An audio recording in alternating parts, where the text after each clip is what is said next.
It was a time of greatness. Between the years 6000 and 1200 BC, mighty empires like Egypt, the Hittites, and Mycenae ruled the world. They thrived for centuries, dominating trade, culture, and innovation, but within just a few decades, all that vanished. Entire cities were abandoned, their wealth scattered or destroyed, trade routes dissolved into thin air, and even writing disappeared in some regions for centuries. This is what we now call the Bronze Age collapse, a sudden and catastrophic fall of the most advanced civilizations of their time. But why? What could bring down such powerful kingdoms? Look closer at the ancient ruins and you'll find clues. Carved into stone, painted onto the walls of tombs, and scattered amongst the remains are whispers of a shadowy force that may have hastened this collapse. Warriors with feathered helmets and round shields, fleets of ships that darken the horizon, and the name the Egyptians gave them? The Sea Peoples. Who were they? Where did they come from?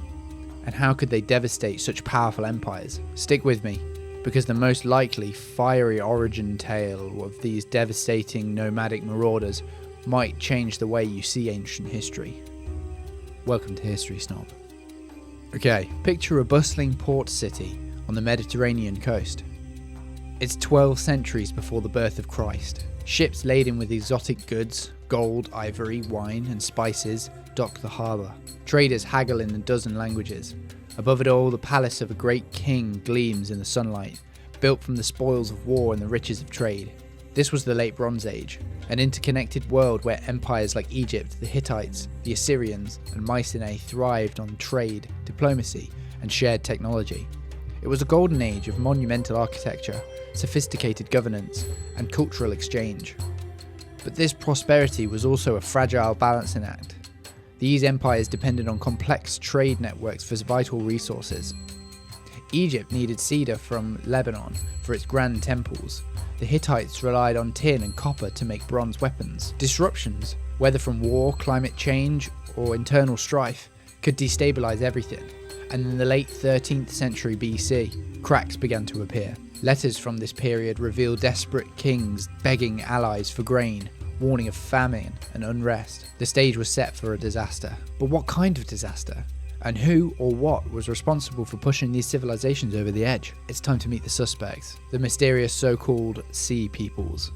The story of the Sea Peoples begins in ruins. Archaeologists digging in places like Ugarit and Troy have uncovered that cities that were built in around 6000 BC burned to the ground around 1200 BC. Their populations totally vanished. It's as if these thriving centres of trade and culture were snuffed out overnight. But the most compelling evidence comes from Egypt.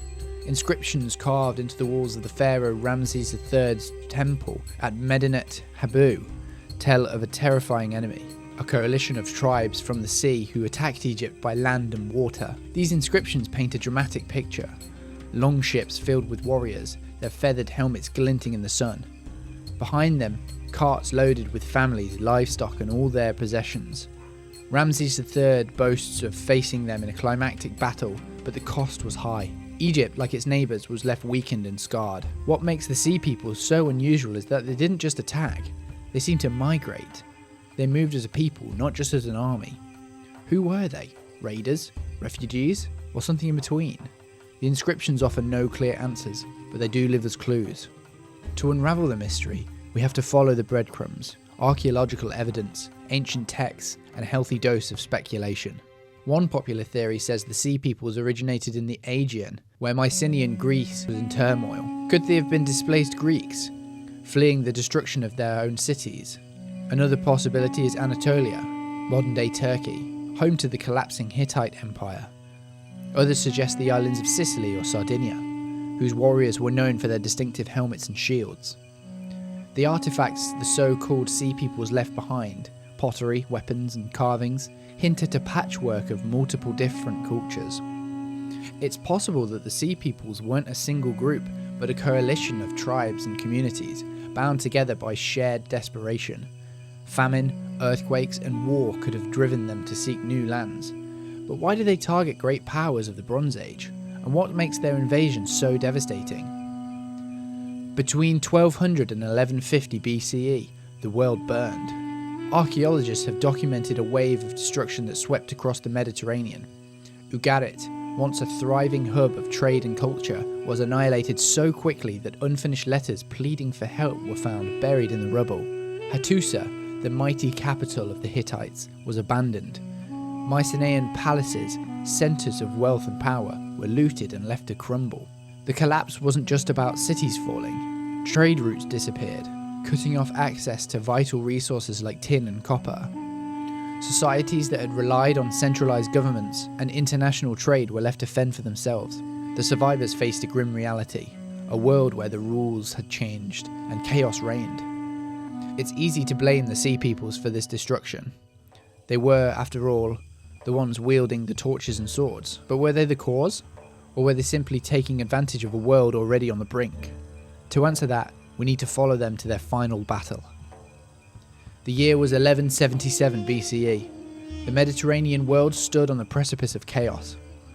The Sea Peoples, a mysterious confederation of warriors from unknown lands, had already ravaged several great civilizations, leaving destruction in their wake.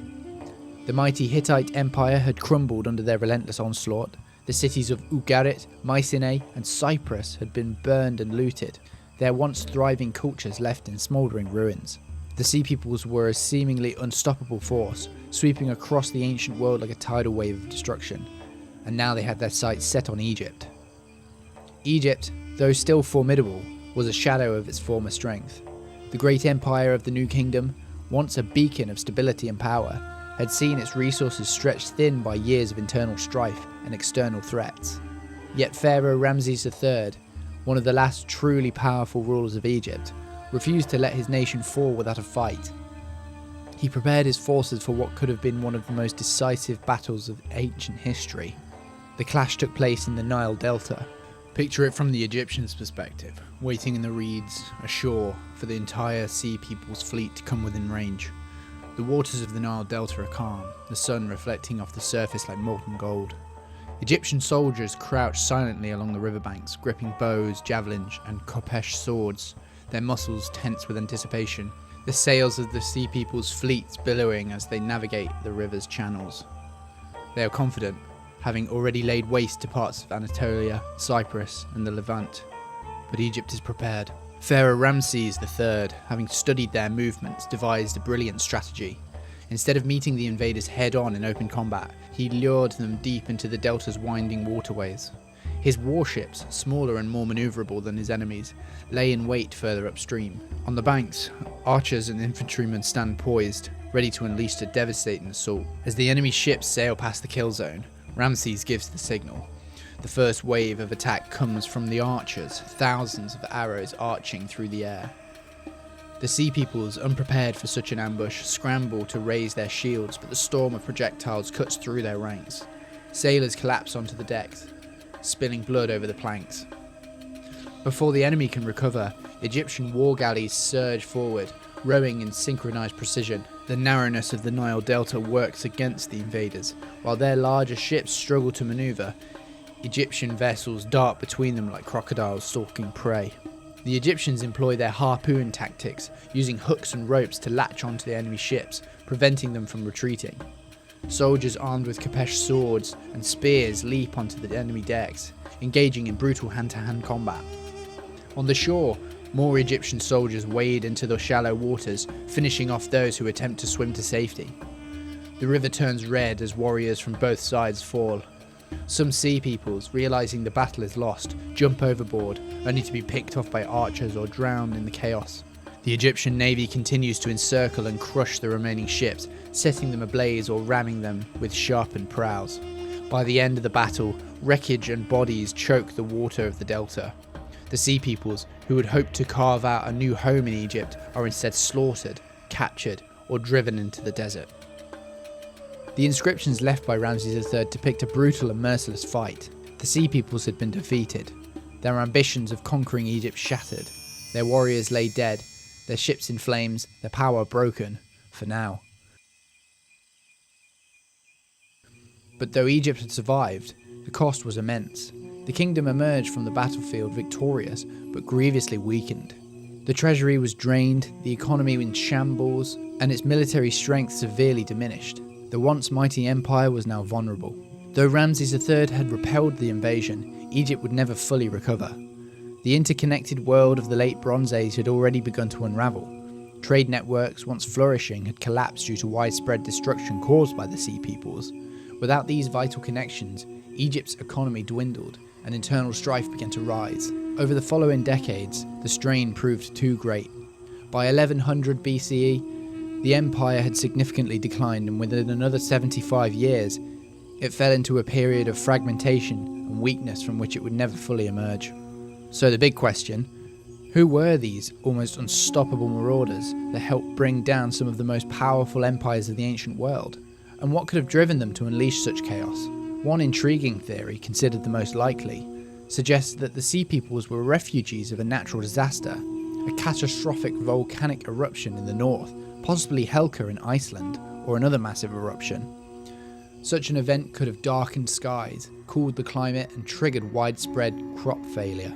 Imagine what it must have been like. The sun blotted out by ash, crops failing year after year, animals dying, communities starving. To the people living through it, this would have seemed like a judgment from the gods or the end of the world.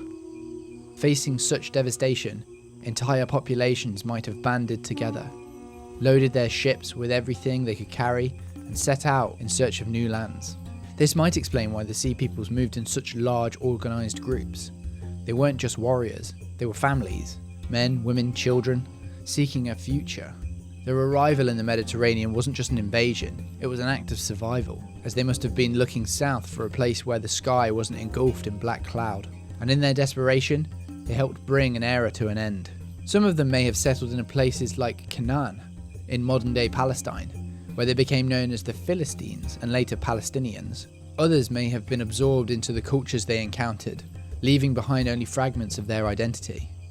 But their story doesn't end there. In the ashes of the Bronze Age, they helped lay the foundations for what came next, the rise of the Iron Age, and a new chapter in human history. The story of the Sea Peoples is one of mystery, chaos, and transformation. They were the shadowy agents of change at a time where the world was already teetering. Were they villains, victims, or something in between? We may never know for sure. But one thing is clear: their impact on history was profound. So what do you think? Let us know in the comments, and don't forget to like and subscribe for more stories of the ancient world. Until next time, this is History Snob signing off.